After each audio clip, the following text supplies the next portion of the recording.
You did the right thing by calling us. Does your brother sleep a lot? Yeah, all day. Does the sunlight freak him out? He wears sunglasses in the house. Bad breath? Long fingernails? Yeah, his fingernails are a little bit longer. He always had bad breath, though.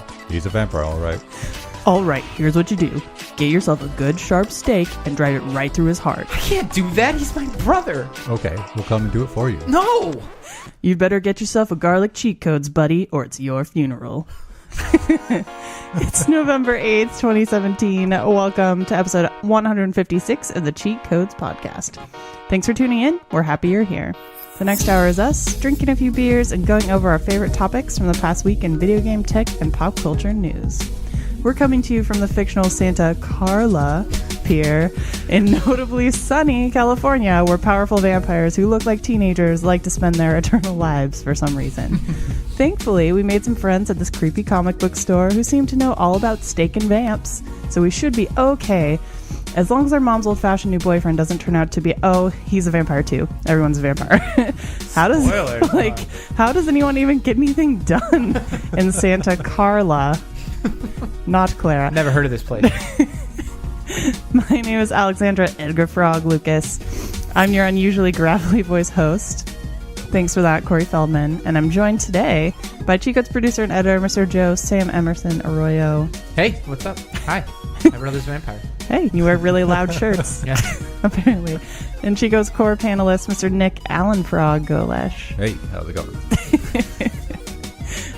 On this episode, you just threw your voice just a little bit. You still sounded like Nick, but I don't know what you're talking yeah, about. you were a little the Frog Brothers. That's how they talk. It's very serious. All right, we'll. I just had something stuck in my throat. Oh, is that what it was? Yeah. Oh, I'm glad you're better. Okay, good. You had a frog in your throat? Yeah. Oh my god. Episode named. Oh my god. Okay. So on this episode, we'll let Michael know he's a creature of the night as soon as we sort out the following. Michael, Sam's brother, just so everyone knows. On the plot. It's really important. Sorry, I'm writing down frog and throat. Okay, so first, Steam has now barred devs of certain adults-only games after dark games from sharing official patches to uncensor their games. Also, someone, or many someones at Amazon decided that a Lord of the Rings reboot is a good idea as their attempt at the next Game of Thrones. And so the sag-aftra voice actor strike comes to its true end with the official ratification of its final contract. Great to hear about that. So for the lightning round, we'll team up with the Vampire Hunting Frog Brothers to make sense of these quick topics. First, the dystopian puzzle game Papers, Please is getting a short movie adaptation, and the trailer just dropped. And you can apparently now buy games with PlayStation trophies, potentially making achievement hunters of us all. I guess they're called trophy hunters, but yes. Whatever achievement player type. Derp. Yeah. Good to see you guys. Hey. Hi. How's it going? Hi. So you watched Lost Boys kind of recently. I did. Right? Yeah. It's still good. It kind of holds up like in a really fun way. I don't know. Yeah. I mean, it's pretty bad. But it's also yes. pretty good. It's like if you want that instant, nostalgia, you'll definitely hit get it. Of the 80s. We got Dan Wiest in there, some Kiefer Sutherland in there. What's the George Clooney one? There's Dusk Till Dawn. Dusk Till Dawn? Is that like as good or? I actually like Lost Boys better than Dusk Till Dawn. Yeah. Dusk Till Dawn's a little sillier. Dusk Till Dawn's definitely like uber campy. Yeah. Okay. Yeah. This is more like. This is more like Goonies, the kid fun version of that. Yeah. But it thought it was serious. Like Angel. Right? It pretends to be serious. Yeah. With all the Doors songs, like Art. Yeah. I just like those like 80s and 90s, early 90s films and stuff are always so bad at having those really long montages to set the scene. They set the scene for an entire song. In Santa, what's it called? Carla? Santa Carla. Did they play Don't You Forget About Me at any point? No, but it was people. No Judd Nelson. It was People Are Strange, right? For that? Yeah, it was people, like the entire get a full Doors the song. intro. And many shots of kids like skateboarding and being like unruly on this, like in front of convenience stores. Down at the pier. Yeah. And then look at them again for for like 4 minutes. They're trying to illustrate just how weird Santa Carla Yeah. is. They're like, these people are strange, and so are these people. People And they're all are vampires. strange, yeah. Some of them are vampires. Very strange people. I mean, if you were a vampire, do you want to hang out on the pier of fictional Santa Carla where it's really sunny also? Yeah, I was going to say, not in the daytime.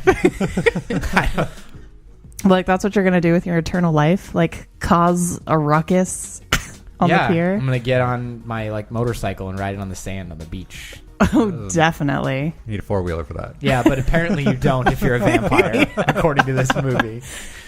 And you can get some real speed on that sand. And you can hang from train tracks. Yeah. Remember, that's pretty showing off that scene. masculinity there. Yeah. Good. So watch it, everyone. Get excited. Oh, wait. Oh, I mentioned that again. Oh, well. So really quickly, we'll talk about what we're drinking on this fine episode.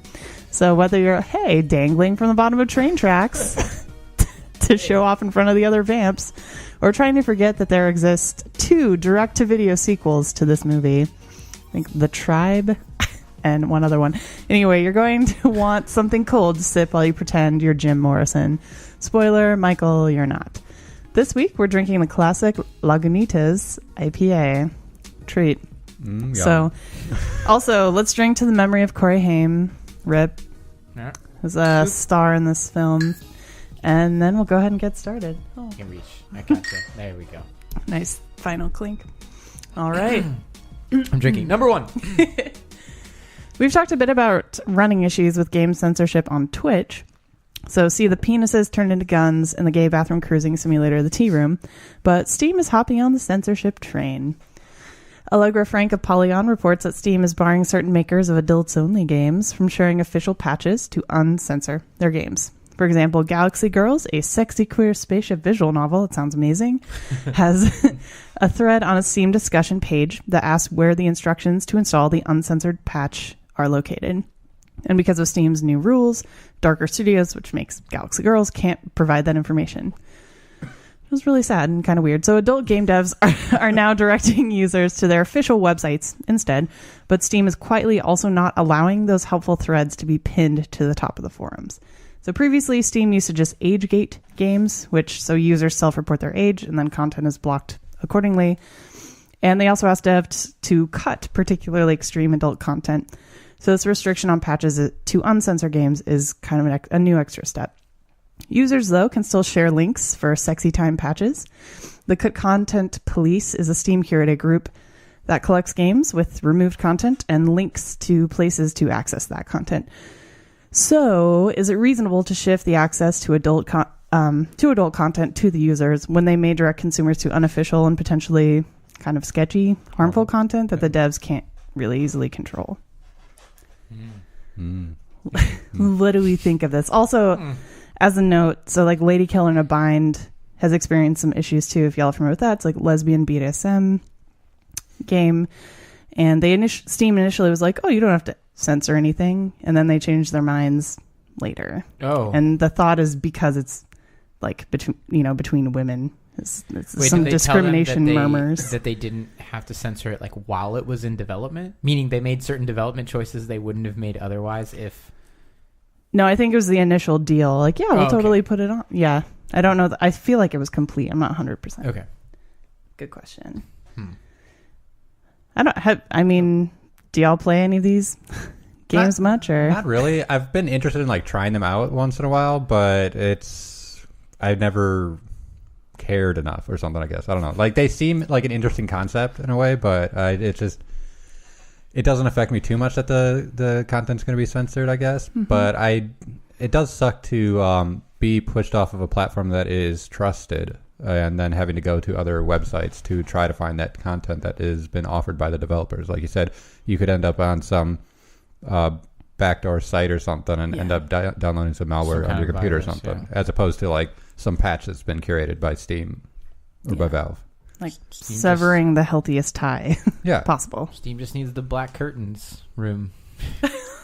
It's odd the 18 plus. Yeah, I mean, it's a little weird that you just self-report your age on Steam. I always click on some link, and I've done it many times, and they haven't recorded how old I am yet, I guess. And I could just lie about my age on every adult content video or something. Like you click on Call of Duty, even though Call of Duty is not on Steam, it says age appropriate warning or something. Just when you go to game websites, they've been doing that for a long time. Yeah. It's just to protect themselves. I mean, it has nothing to do. It does with protect themselves, but They then don't really care what why you do they want to actually take it say. off? I mean, Steam, I feel like hasn't had a problem with this kind of content in the past. If they actually verify your age as an online user once, I mean, you have an account with Steam. I'm not really sure. I mean, couldn't you do never something? I have an account, and that's what I'm saying. I re-verify every time I click on and a new that's link. what I'm getting at. Is there maybe they could have an actual verification process for an account. If you choose to go through it, you can prove that you are above the age of 18. And once you have done that once, your account is good, and then you can access whatever you want. And if you have to go through specific steps to just prove that once, that's going to already bar a ton of people who aren't going to go through it and who are actually underage. I mean, trying to like lie about that is going to be difficult if you do it right. It's just a little step of proof, and then unlock whatever the fuck you want. And I don't see why you wouldn't do that. It's legal if you are over the age of 18. So it's not a legality thing. It's just a weird censorship thing. Well, the like two things that are butting heads, I would say, is like parents being concerned, or like people in power being concerned, some of whom maybe don't play games so much, but they want to show like their constituents, for example, that they're cracking down on things like this. But then you also have like how many sales are going to be lost if they start actually keeping people who are underage out. I don't. God, that I understand what you're saying. I'm not fighting for it. I'm just it's just really pointing out what's wrong. Yeah, because in a perfect world, it's like, look, if you're over the age of 18, you do it, and we'll put in the necessary things in place that make sure you are. And then there's the other part of the companies who are like, yeah, but we kind of want some of the people underage to do it. We just don't want to admit that we do because that's where we make our money from someone taking their parents' credit card and racking up that disposable young person income, right? Ugh. There can be some issues also, like with Steam sharing accounts or something, I think, where you can you have an account and you can link another person to your account. Like I knew someone who had their little brother on it also, and maybe having that shared content between two users could also cause some issues. But all of which could easily be mitigated. I do think there are options. It's just it's weird that they crack down on this. I don't know. It's a bit odd. It seems like the easy thing to do for Steam. Yes. Yeah. Out of all the things they could do to help facilitate this content and also make it safe for the user, this was we could just block it. I mean, button. We just don't allow it, yeah. Well, then they also probably don't want to deal with storing people's like information. Like, okay, so maybe the way to do this is like, collect scans of people's driver's license, right? So then it's like, responsible. They have no problem keeping my credit card information, but they won't keep my birthday. Right. Yeah, I mean, they know when my credit card expires, but not when I do or when I start. You have your death date. Is your ID telling you when you're gonna die? Oh, jeez. Damn, Wisconsin is fucked up. They just like to be thorough. Oh my god. Yeah, I don't know. This is kind of tough. I just like it's a lot to put on the users to just take care of, and I'm not gonna click on like random ass link. I don't click on random links. Person, and especially random links that bait you into sexually explicit content. Now, there's nothing wrong with that in this context, but that's usually where like online predators live. They live in there, in those forums. Yeah. Come to the dark web. They're like boobies behind this box.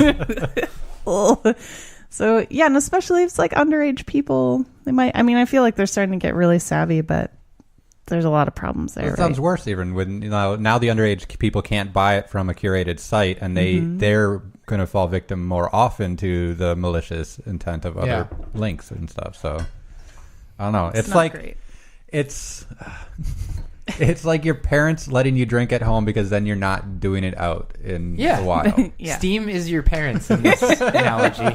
In case you're wondering. Steam's like, I just want to know that you're safe. Yes. Thinking of Mean Girls now. But not anymore. I'd rather you do it in the house. Exactly. Now Steam is like, no, get the fuck out of here. Go do it in a car in public and get caught by the police. Oh, God. God. Oh, I mean, I don't know how great of a sample the three of us are of like what we play on Steam, but just from the three of us, like this doesn't affect us, it seems, the three of us much. Really. So also it's like, oh, only a small subset or a smallish subset of players are affected, so we don't give a fuck. We're going to do the easy thing. But silencing this content in this genre is effectively silencing this genre. So it kind of, it's a little weird because maybe I don't play it because I haven't hopped on said bandwagon and now I'm less likely to. So it is kind of shattering a potential demographic. But you can still play these games. They're just censored or something. Right. You don't get the which is like boring. If I can't see nip, why am I playing? Oh, God.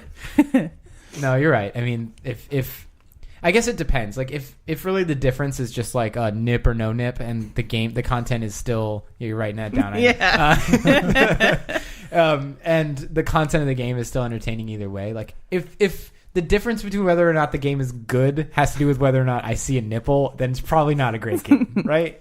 I would bet most of these games aren't like, the nipple added some artful taste to it or something that made the game like over the top great or something. Right, right. Like it's like, oh, it would have been really great, but then they censored the nipple. I can understand it. I can understand it like break your immersion or something. Maybe if you're doing a story mode or something, but especially if they do weird censorship things like big ass black bars or like things that really take you out from from sort of the immersion of the game. I guess I don't know. Am I reaching here? I'm trying to think. Would it really ruin these types of games? I think that's fair. Like, good question to ask, right? Whether they're just like kind of slipping some clothes, like if they're going that far to do it, or if it's just a fucking clumsy bar. Right. Agreed. And I like especially with like the guy who made the Tea Room and Lady Killer in a Bind and all that, like they're trying to increase sex positivity in our culture. And I think the censorship, like, it ruins blocks that. Yeah. For sure. It censors that. It does. I was like, don't say censor. Okay, yes. But it does. Correct. Yeah. You're totally right. I mean, if the whole point is to like not view sex from you're not allowed to see this or that or like and then you play a game that's designed to bring that positivity to it and then it's all fucking censored. I mean, that would feel weird. Like it's kind of counterproductive to what they're trying to show you. What are they trying to show you though? Like Galaxy Girls. I didn't look that one up or something. What exactly are they trying to show you in that game? I've seen other versions of where like you go around a dungeon and you collect girls as monsters to fight in your party or something, and they're all like not like realistically portrayed women either. So it's I don't know, just so the difference between sex positivity and sexualization. Mm-hmm. Yeah, there's also that issue I think with these kind of games, right? And there will be.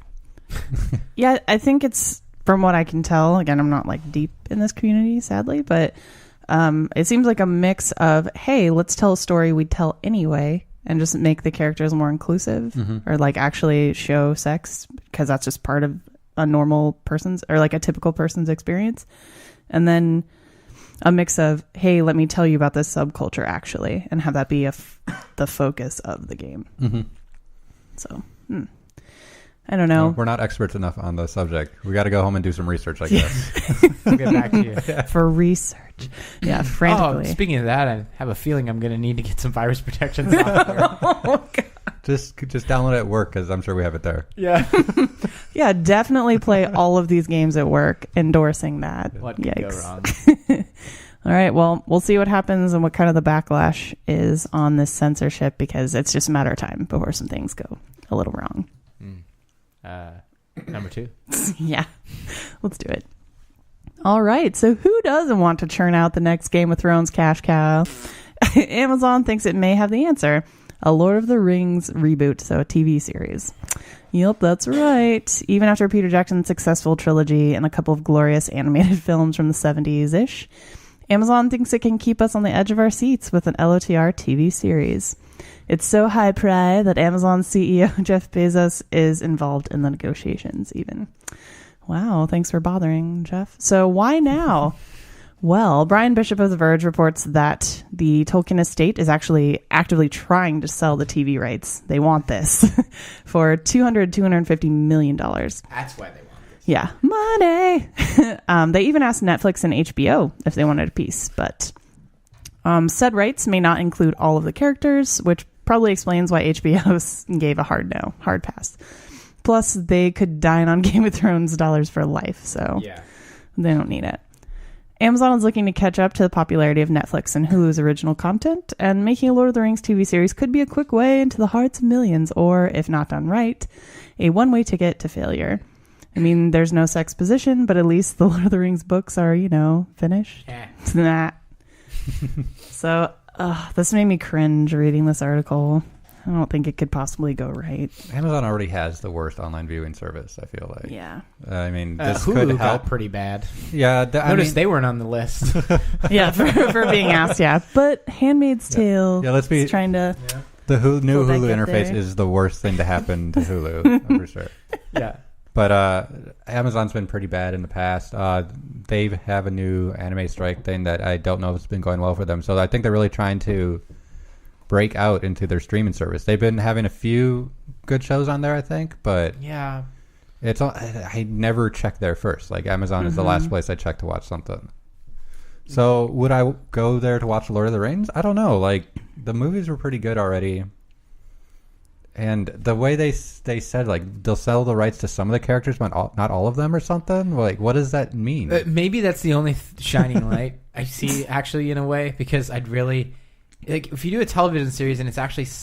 I feel like it needs to be in the universe and nowhere near, like... That's not going to happen. Character. I understand that. Yeah. But I feel like the Well, that's what we moment say you about bring video in... game movies. I know. Like they're gonna be. The moment you bring in all the same characters, it's like, what the fuck are you going to surprise us with? Like, it's... We've already seen it. We've already read it. We've already... That's dumb. If it's done well, I mean, people like reading books again to get the experience. People who read the book still saw the movie. I mean, people who read Game of Thrones still watch the show. So I don't know. Like I can see the appeal for this. Like if it's done well, it could be fun. But I don't know. Like it still seems too soon. Like the movies, soon. You can go back and watch them. They like still just came out, right? Hold up. 15 years, over 15 years ago. Oh, yeah. shit. What do you think? Yeah, you go back and think like The Matrix is 20 years old now. Oh my God. I do this thing now where I'm getting so old that I always say like a few years ago when I'm referencing something that's a decade old. Like we're just like, yeah, didn't that come out in the last few years? Like, no. Fuck no, it didn't. No, that's back when Mark McGrath was in it. But a few, Right. as you get older, a few means any time before today. Okay, well, like Trump was elected a few years ago. Yeah. Fucking feels like it. Yeah. But yesterday was good. We won't get into politics too much, but it was a good day. No, but do you think we're at a place culturally where like everyone knows like the core story already, or are we a little skewed because like we're in nerd culture pretty hard? Well, you got some of the newer... think everyone does. I think a lot of people do, but my younger brother and sister haven't seen Lord of the Rings yet. So, I mean, would they watch the show maybe when they're a little bit older? That's a good point. Oh, no, it's not for us. It's for the next generation. It totally is. Oh, Yeah. Yeah, it's the people who haven't. I mean, Lord of the Rings may be popular and like really well-known fantasy, but there are plenty of kids out there that aren't into that yet, and it could be their way into fantasy, maybe. This is Star Trek Discovery for fantasy. Oh, hey, okay, all right. But like, what could go wrong here? What? They don't sell the rights for all the hobbits or something. We only get 3 of the hobbits on the journey. It's like, I don't understand that line. I don't understand. Yeah, it would be very weird. The Fellowship is like 5. No, they're all there. They just don't show the other ones. This isn't the Marvel universe where you have the X-Men story and they're the Avengers story or something. Like they're together in a way, even though the X-Men and Avengers are always crossing anyways. But like what are they going to do? Like sell part of the Hobbit? Like the Hobbit story isn't going to be allowed to be told, or none of the characters in the Hobbit. They can't mention Smaug, and they can only talk about the people in the main Lord of the Rings trilogy. Like it's really confusing. Yeah, it's a complete world. Like what if like Game of Thrones, like what if they couldn't use some of the characters? Like what if they couldn't mention Dorne or something like in the entire show? Like I have another question other than the what if. Fucking why? No, why? Yes. Why did the estate go, Were they like, for 50 million more, you will throw in another one? Like, is it just that this is the base price? Yeah. This is the base price, and they're asking for you to buy like little DLC packs. Oh my god! You get Gandalf the Grey, but for 50 million more, you get Gandalf the White. Yeah. The thing is, they so could. But there's no mention of that. So Yeah. because there isn't, it makes it. Someone made some weird concrete decision to say you get X, Y, and Z for this much, and no negotiation. And when Disney bought Star Wars, they bought Star Wars, pretty much, right? Yeah, they didn't end. buy like part of it. They didn't buy like everything except for the extended universe, and that still exists, but they just can't touch it or something. Like they bought Star Wars. Like why?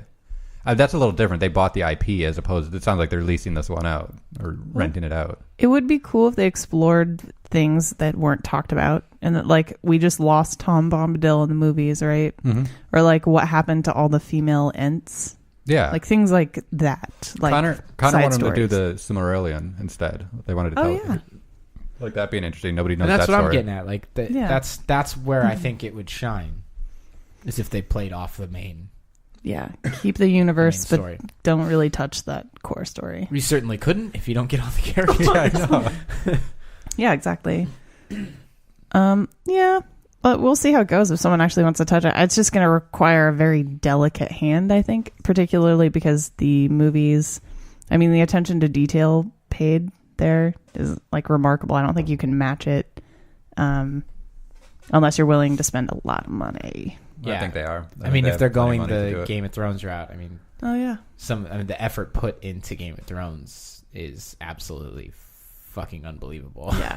I mean, I may not be really particularly happy with how it's turned out, but there's no doubting the effort put behind the scenes on sort of Definitely. everything. All the little details are crazy. So, I mean, if they get those type of talented people to do that, then sure. I mean, would you guys not watch this at some, like, if it Try to came watch out it. in a year or something, you watch it? I think, would it be enough to buy Amazon Video for, like, or pay for it? Well, you get it as part of Prime. That's the catch. So- Like, that's one of the things. Like, I wouldn't have had Amazon Video if it didn't come with Prime. Like, I probably same. wouldn't subscribe to it. Like, it does anybody.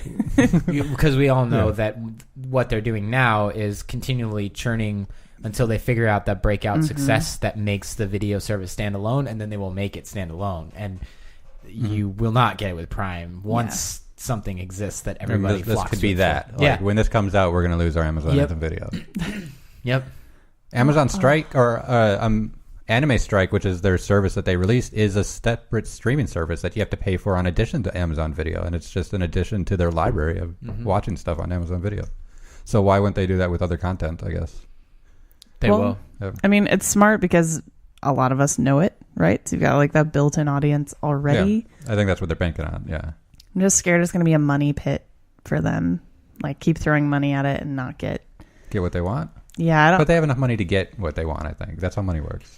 But like, Well, is even it, now, the money pit is the service itself, because they're throwing money at multiple series to try and get people. There's like, I think it's Gracie and Frank, and then there's Man in the High Castle is actually really good. Yeah, there are good shows, but Yeah. they're sinking a lot of money that's not bringing people in. There's like Transparent, and They did a thing with Oasis. I don't know if you guys saw that. It was just a pilot episode that Nat and I watched, and it there's no rest of the show. Like, it was just like, here, let's gauge the interest in this show, and then maybe we'll make the rest of it or something. So yeah. they're, How about they're trying different things. The Expanse was on Amazon. That was a sci-fi show. I know. think. But I mean, it's on Amazon. I'm just saying, like, these are the. It's not an Amazon original or anything, I'm pretty sure. Oh, okay. Yeah. It's just Oh. it's the only service that it was delivered on. Yeah. I gotcha. Okay. Yeah, they did Mozart in the Jungle, I believe. Yeah, so there's like good, they're decent series too, Yeah. but like exactly that reaction is why they're like, okay, maybe we should sink our money into something like everybody already knows to get them over here, and then just they'll like- be like, recommended for you, Mozart in the Jungle, after you're done watching Lord of the Oh, Rings. great! Totally, I'll give it a chance. The other original content's been good. No, I mean, I don't know how they're going to infuse it with heart. Like, I feel like it's such a well-known story that I don't know how to make it exciting again. It's not very exciting. It's pretty slow as it is. Yeah, I still like fall asleep every time I watch the first one.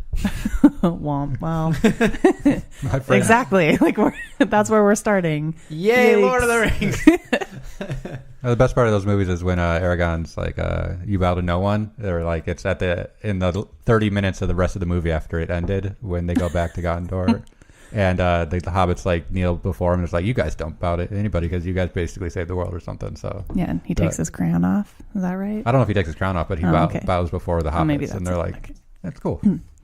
Yeah, there's some epic moments right right. So maybe we'll capture that. We'll see who actually eventually follows through with it, because the negotiations are still pretty early. Well, who do we want to play the actors now? Who's going to play Gandalf? Right? I don't. Well, yeah, and Saruman. I'd actually really hope that they sort of dig deep, and if they do any recognizable characters, they actually take a fresh take on them as well, so that it's nobody trying to fill shoes of existing characters. You got to keep like disconnecting from your expectations. Yeah, and definitely. If you do it far enough, then you can let it stand alone. Well, like my first exposure to it was one of the animated, 70s ones, and Aragorn was Native American, and so like I was surprised when he wasn't like in the movies, because that was just like my concept of him. Like and based on the book, sure, he very well could be, right? Like I feel like a lot of that is kind of left open as far as like diversity go. I mean, it's pretty white potentially, but I think there are a lot of cool things they could do. Europe. Exactly. Yeah, it's Europe. Yeah, he created it as like a King Arthur type, like history, right? But yeah, there are a lot of places they could go based on like where we are currently as a society. So we'll see. That'd be cool. Maybe they'll do something cool.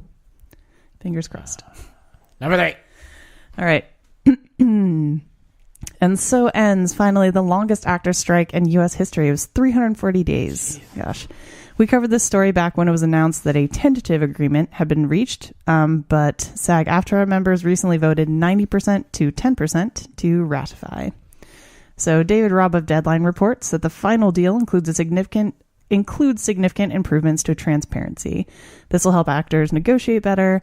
It'll help them know if they have to use unusual terminology or like racial slurs, and it'll let them know if there will be sexual or violent content or stunt work. Apparently that can be part of it. It also provides a payment structure that better ensures fair compensation, and a bonus system with additional payments based on the number of sessions worked. So they get an extra $75 for the first session and can max out to $2,100 after 10. So I guess there was a bit of exploitation going on there beforehand. So SAG-AFTRA originally wanted back-end payments too. They would have given actors a full day's pay for every 500,000 units sold, with up to 4 secondary payments if the game sold 2 million units. Unfortunately, that wasn't part of it, but these other changes I mentioned are huge compared to how they were treated before. So they view this as a very solid foundation to build on. The contract literally starts today and goes through November 2020. I'd sure like to see some of these provisions for other creatives in the game industry. Yeah. But yeah, they had to fight really hard, obviously. 340 freaking days on strike. Oof. This still sounds kind of like a shitty deal. Yeah. When I look at the numbers. Like really? You're looking at like someone's pay for a couple, like for doing their job every day, like for you to come in and blow out your voice, and then a couple $1,000 here and there for 500,000 units sold. Why would anyone have a problem with that? I don't understand that. Yeah. Why would anyone have an issue with that? I want you to be successful as a voice actor, and so that you make my game successful because you're so good at it, and I hired a good actor. And in order for that to happen, we need to work together. If I sold 500,000 copies and don't believe that the voice actors played any part in the delivery that made that thing sell, then I am naive. Absolutely. I mean, like, I know my favorite voice actors by name. Exactly. Like, I bothered to look them up. Like, that's how deeply you can get attached to them, right?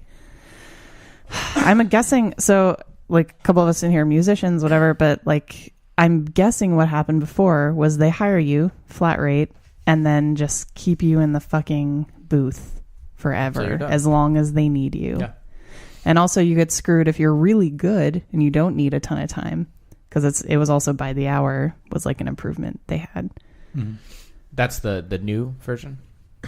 That was the old one. Yeah, the new one is per session, right, with the acknowledgement, like, no, you don't just pay once and then do 1 million sessions and blow out my voice. Right. Yeah. Mm-hmm. Yeah, It's odd. It's odd to me. But I do like some of the things. There's obviously a lot of positive things here. And it's a step in the right direction, especially the ones of like those hiring someone and then not giving them any information on the game was.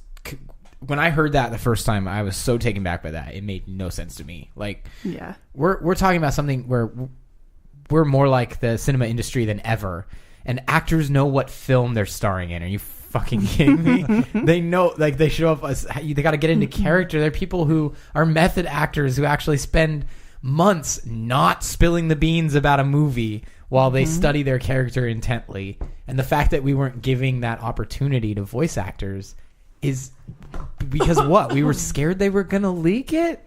I guess. I mean, that is an issue that, at least recently, a few articles I've seen of like people like talking about movies in interviews or something and spilling a little bit of the plot, I guess, or something, which I guess can happen. But I guess some people really care about the spoilers and stuff. But that's what NDAs are for. That's what ruining your career that's what it would do to you if you. That's why you sign an NDA, I guess. Yeah. But I mean, we have people come in to view the game and they sign an NDA that we show them the game, like they can have a good time just seeing what we're making or something. Yeah, but they're contractually obligated not to talk about it. So it's just. So I guess there's ways around it. Or I guess they could always be anonymous and talk about it online or something. Right, and that kind of thing could happen. I understand they're trying to limit that, but the people starring in your game probably not the best choice of people you're supposed to hide information about what they're making from. It's weird. Definitely. Yeah. I mean, it feels like a huge collaborative project, and then, hey, let's go get a bunch of voice actors off the street and not tell them anything about it, and then just have them speak these lines and then kick them out the door or something. That's what it feels like. Well, it's that same thing that happens with musicians and writers, right? They think like, oh, because I am able to write words, or I'm able, like, if you don't play music, you don't understand how difficult it is, I think. And if you aren't an actor, you don't also a lot of times tend not to understand how difficult it is. So I think people maybe were treating voice acting as like, oh, whatever, like this is easy. Yeah, like you could walk in here and I can say, well, just sound like you're like an upset teenager, and then they deliver it and they're like, that's not exactly what we're looking for. And then you're like, well, can you give me more information? Not really. No. I mean, maybe more upset. Okay, let's run it again. Yeah, there's just have fun with it. Well, like especially with maybe smaller studios or in earlier days of video games, it'd just be like Ralph in programming would go do it, right? Would like just go do the voice acting. So there's even, I think we're like starting to adjust to the fact that, hey, like trained professionals are now doing these things and we need to compensate them, please. I can just picture them bringing like Nolan North in to do Uncharted, and they're like, all right, think Indiana Jones. That's all we're going to tell you. Ready, go. I'm pretty sure he knew everything about that game in order to deliver that, because obviously it's a case-by-case basis, and I would imagine that the folks at Naughty Dog were smart enough to bring in these high-talent voice actors and get them involved in their roles, which is why those games were so cinematic. Okay, you can tell the difference. Like, you can absolutely tell when it's professional voice actors, or at least, people who are trained, maybe not. And maybe that's the problem of the like celebrity versus the fodder, that feeling of deserved entitlement that everyone should have, but only few were getting. Like if they're hiring Claudia Black to play somebody in Uncharted, I'm sure she would say, well, if you don't tell me what the game is, I'm not going to fucking do it. And then they would go, okay, well, we'll tell you what it is. Like, but someone who is an aspiring voice actor who's very talented doesn't have that leverage at all, so they kind of have to be like, okay, I'm gonna play, and they get picked up for Galaxy Girls, and they're making like they're making beans, and they didn't even know until they got in the booth. They're like, okay, we need like 100 different moans, ready, go. Like, oh okay, that's one. That was the surprised one. That was the you stubbed your toe one. Oh. 100 different moans. 99 Perfect. 99. I got 99 moans. Oh my lord. Okay. But yeah, it is nice to have a heads up about that. Or like, I don't know how I'd feel if I was like had to say the N-word without any sort of heads up or like consideration before agreeing, and then by then you signed contracts and you're in the studio and you're costing them money and time. So I mean, I've read about, I wish I could remember which movie, but some of the more recent historical films and stuff, and like the actors that were forced to play certain characters that were incredibly racist, like said they had to struggle and prepare mentally for those roles for a long time, because at the end of a long shoot, having to, drop the M word over and over again, and just like, take the humanity out of another character would be so draining for them. Like, imagine just showing up and being told and have 5 minutes to turn around and be that character. Like, of course the quality is not going to be like super high. Right. Come on. But, what were you saying, Nick? Sorry. Oh, I was just thinking. I was thinking of the Seth Rogen food one or something, but that was an opposite kind of thing where they kind of paid the animators badly. Oh yeah. Sausage Party. Yeah. Yeah, that one. No, I was going to bring that point up, but then I remembered it was backwards. So. Yeah, it wasn't the voice actors because they were all in it. It was just friends in a movie. Oh. Well, it's really good. It's a step forward for creatives in the video game industry for sure, because there's, kind of always talk of putting together a union for the rest of us. And I know there's now an IGDA SIG that is working on that. It's definitely going to be a tough battle, but I think they can definitely point to this and say, hi, it's possible to work out, something that works for everybody. So maybe it'll be a good template. Do it for the exposure. Oh, vomit. That's right. I write code for the exposure. Oh, my God. Yeah, it's great. Oh, it's great. I had a friend the other day. She's like a dev on this awesome like space VR game. They're working with NASA on it, and she was like, I still get contacted to do things for exposure. Like, I don't it never ends. And she's a game designer, I think maybe artist also, so God, need to stop. That needs to just stop. Yeah, all right, great. Well, we're gonna go ahead and take a quick break, and then we will be back for the lightning round. For you, the listeners of the Cheat Codes podcast, Loot Crate is offering an opportunity to save 10% on any new subscription. Loot Crate is a monthly mystery crate service that delivers the best in geek and gaming gear, from collectibles, apparel, tech gadgets, art, and other epic goodies. Head over to trylootcrate.com/cheatcodes. That's trylootcrate.com/cheatcodes and enter the promo code BRIDGE10 for your 10% savings. All right, panel, it's time for the lightning round. Here's the rundown. We're going to take 2 quick topics and then give each member of the panel a minute to chime in pretty much uninterrupted. At the end of each minute, Joe will award each of us some amount of points based on our wit, hilarity, and glorious feathered 80s hair. Love you, Kiefer Sutherland. You are awarded 5 Sutherlands for that. Perfect. Adult content, age gate. Okay. You may remember the dystopian puzzle game Papers, Please, thanks to its impressive IGF and BAFTA wins.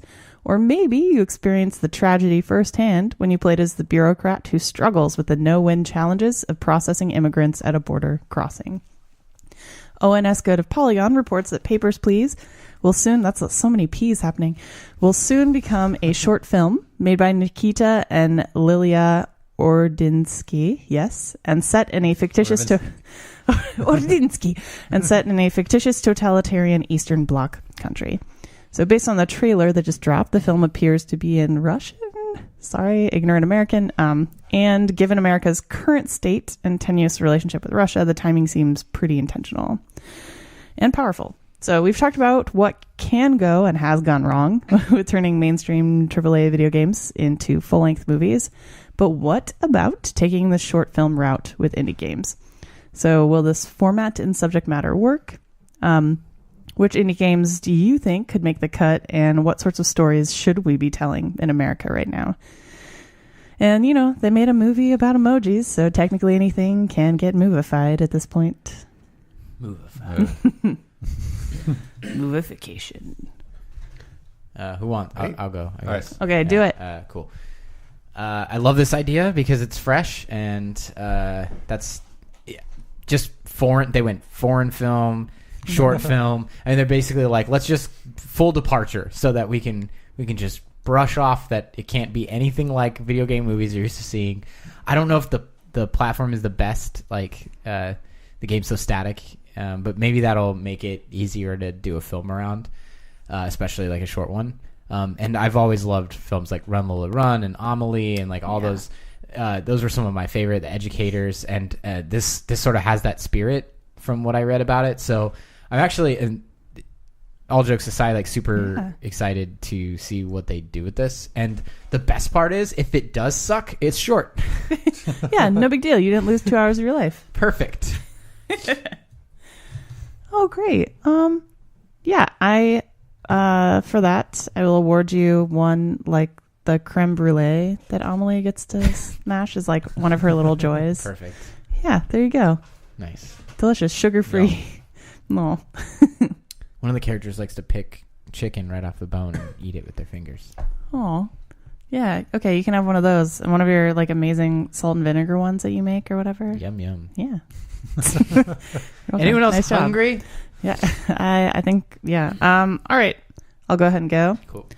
So this is great. Like this Papers, Please one in particular, I really think this is a valuable thing for us to see in America right now, right? With the still like debates in quotation marks about immigration stuff.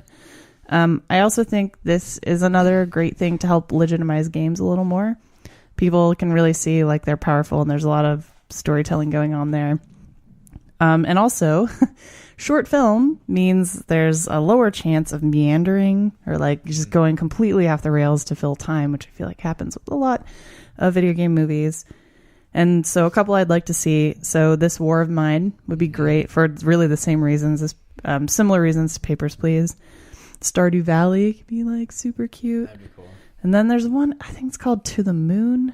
But it talks about one of the core characters has autism, but it's not really, they don't never say it. It's just sort of like you get to see her behaviors and sort of figure out that that's what's going on. And the main character's in love with her. It's really sweet. And I think that could be told like in a very short story format or short film format. Any one of those. Yeah. I'd like to award you one fictional farm. Oh. And a policy for stronger vetting. Right? Because we need to politicize it. Great. Yeah. Papers, Please. Thanks. Yeah. If you have not played it yet, it's been out for a couple years now. Definitely recommend it. All right. You can really fuck shit up by mistake in that game. Oops, I let you through. Oh, God. All right. Kaboom. Nick. Hey. No, I really like this idea. I think the short film idea is kind of a cool idea. I think it gets you more of a little taste of the world that the video game's trying to inspire in a way without bogging you down with its plot. Because the plot to Papers, Please isn't really all that much. The whole thing takes place like inside the booth, and you're just trying to make a little bit of money and go home to your family. And little indie games like that, I think, are perfect for it. One I can think of specifically would be like Dungeons of the Endless. It's basically the whole idea is you just have a team, you crash on this planet, and you're just going through these levels to get out. And it's just like little puzzles on the way out or something. There's not a whole lot to it or something, but you could have a whole story to that or something. And I don't know, it'd be cool to see things like that, because so many times when you see these video game adaptations, and I keep stressing this, like they're trying to cram this whole like 12-hour plot into a 2-hour movie, and it never works. Like, why can't we figure out that it doesn't work? Like, I don't know. It's selling tickets, so people pay for it, and it makes money. So I guess it is working.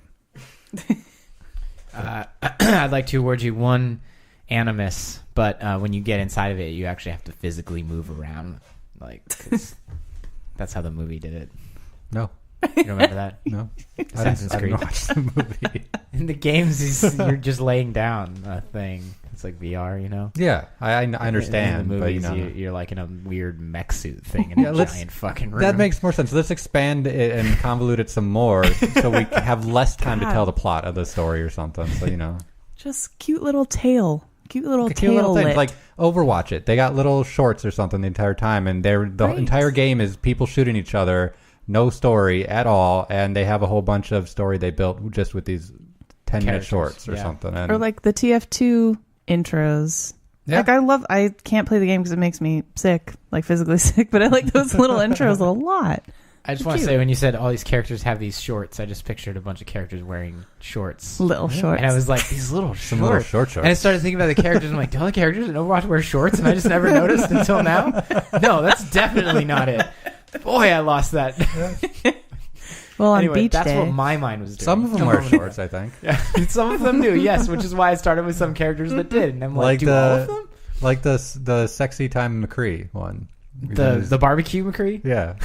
Summer barbecue? That's a soldier. soldier. No, it's it is. It's like he's like a lifeguard or something. Yeah, he has a that's right. swimsuit, some trunks on. See, but that makes sense. So yeah, All little shorts, except that's not what we meant. All right. Well, here's hope. I'm actually really excited, to see this short film. So fingers crossed. Yeah, that it when delivers. I saw the trailer, I was pretty excited for it. It looked good. We'll see what kind of commentary they get across and all that. I'm curious to see what the ending is. See how they can just entertain me. entertain me. Okay. So a whole wacky assortment of items have been used as currency. Tea bricks, bottle caps, like in Cameroon, apparently, not just Fallout, Parmesan cheese, seashells, and even salt. So it really isn't a surprise that PlayStation trophies have found their way into the mix. Joe Scrabbles, it's like the best last.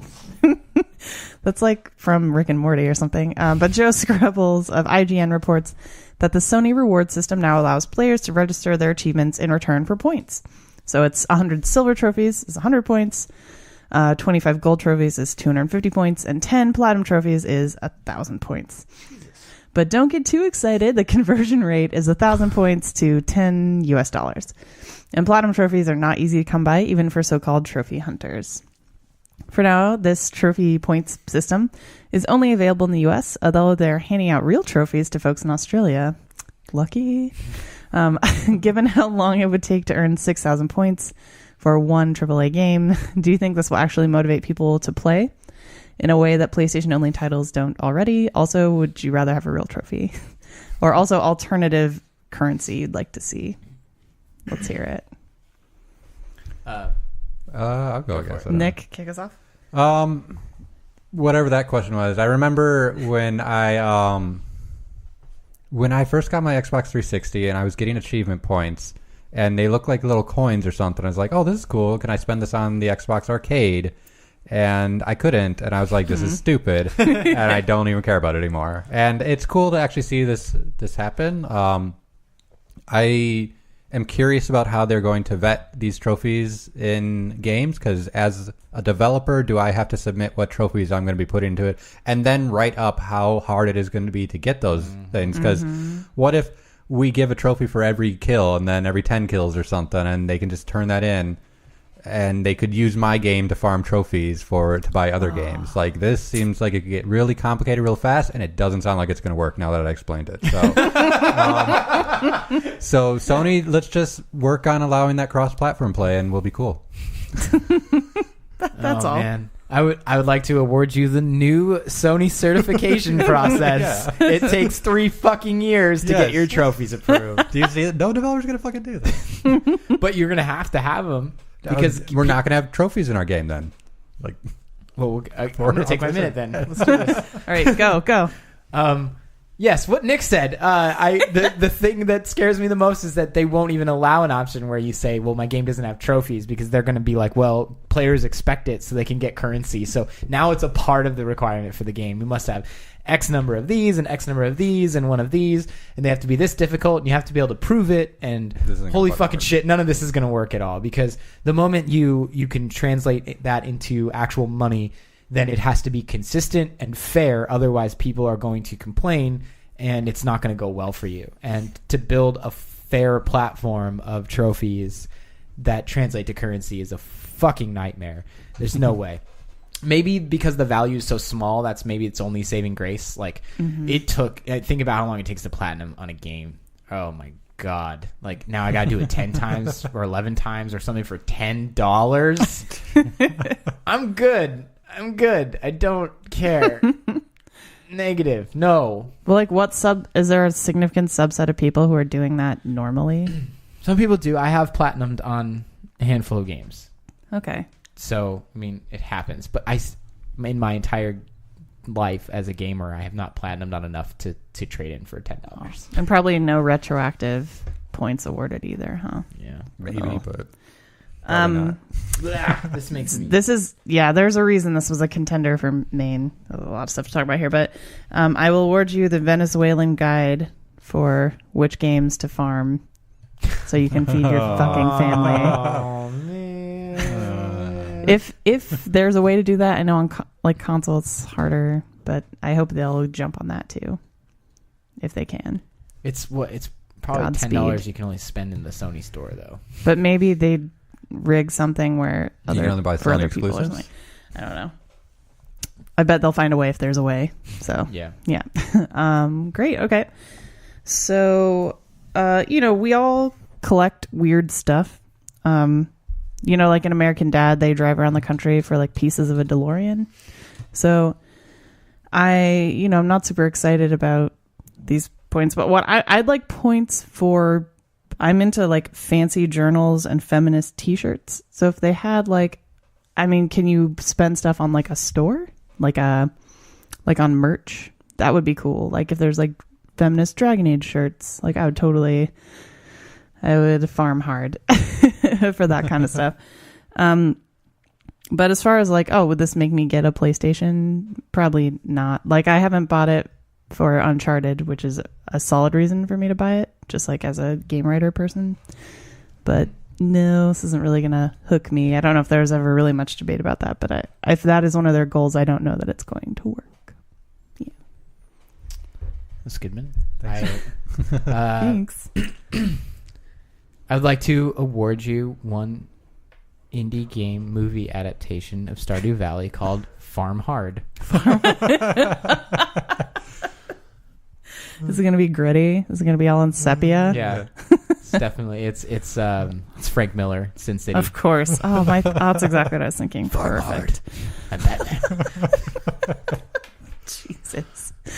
Great. Thanks. I can't wait for that. Ugh. When you said we collect weird things, I just started thinking, what weird shit are you collecting? Then you were like, okay, journals and feminist t-shirts, like it's better. When you said weird, I was like, just the eyeballs of dolls. Oh or my something. god! Oh my god! Serial killer in the room. No, I mean, they're like, people will go to the ends of the earth for like a special stamp or like just weird stuff. But no, I do not collect the eyeballs of dolls. I mean, I didn't say you did. I just don't go in my room. There's nothing to see. Just don't. Yikes. Well, I was really like looking up different currency that we've had like in the world before. I was really surprised. Like, right. I don't know. I guess it's whatever's handy. I mean, before we came up with fake currencies, it was really just exchanging goods and services. I mean, currency was whatever you had that someone else wanted, I guess. So. Like tea bricks. Bricks of tea. Teeth. Firewood. Teeth, yeah. Totally, though. Like, I feel like I've seen that. Yikes. Serial again. Yeah, we use teeth in the past. Old People doll use eyeballs. I'll trade you $5 eyeballs for two teeth. One canine, please. One tooth. Well, it's usually human teeth, I think they traded. Because they're Gross. more valuable. Harder to get, higher risk. I mean, but it's like, what if it doesn't fit? Oh my god. I don't know. It was just... Wait, you're putting it in your mouth? What is happening? Help. You drill holes through them and put them on strings or something. I don't know. Those rails we fell off, they're way over there. You just make a necklace out of them?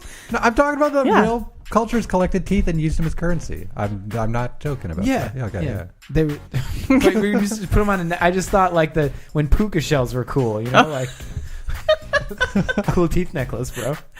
It's like the serial killer trend. Yeah. Thanks. High I traded all fashion. my doll eyeballs. Got any pogs? Pogs were never Ooh, the currency. reflective ones. Oh, they kind of were. I mean, maybe Marvel's more, but still. Closer to doll eyeballs. Yeah. Okay. All right. I got a slammer. Woo. All right. I'm exhausted. An emotionally challenging episode. Okay, that's it. Episode 156 is over. So thank you, listener, for taking a stroll down memory lane with the two Corys with us for an hour. Please hit us up at cheatcodespodcast.com, on Facebook and on Twitter, and get in on the conversation. If you tweeted us, we'll probably tweet right back at you. And be sure to check out our Patreon page. You can become a patron for as little as $2 a month, which is roughly the cost of non-organic garlic for all of you cost-conscious vampire hunters out there. Thanks to everyone who's jumped on board so far. We'll see you next week, and so until next time. One thing I hate about living in Santa Clara, Carla. God damn it. I never could stomach all the damn vampires. I hate this. I'm so sorry. I had a feeling I should warn you. I can't. Carla. I just can't do it. Is that a Carla? So wrong.